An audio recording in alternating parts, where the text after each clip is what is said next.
Мәгариф милли проекты кысаларында бүген шәһәребезнең Алтын Шурта мәктәбендә үсеш ноктасы мәгариф үзәге ачылды. Бу районда шундый 15-нче үзәк. Әлеге проект нигезендә мәктәптә биология, химия, физика бүлмәләре ремонтланып, цифрлы лабораториялар белән тәэмин ителгән. Шулай ук робототехника буенча да җиһазлар кайтарылган. Үзәкне ачу тантанасында мәгариф идарәсе җитәкчесе урынбасары Лилия Әхмәдишина әти-әниләр катнашты. Укучылар цифрлы лабораторияләрдә тәҗрибәләр үткәреп күрсәттеләр. 2 елга үсеш ноктасы үзәкләре тагын 4 мәктәптә ачылачак. Мәктәпләрне яңартуга Татнефть компаниясе дә үз өлешен кертә. В этом году выиграли грант по линии Татнефти на сумму 6 миллионов рублей на ремонт и оборудование полностью кабинета физики.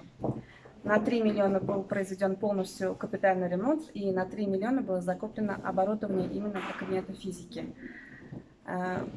Кабинет очень интересный, современный. Здесь хочется учиться, творить, дерзать и мечтать.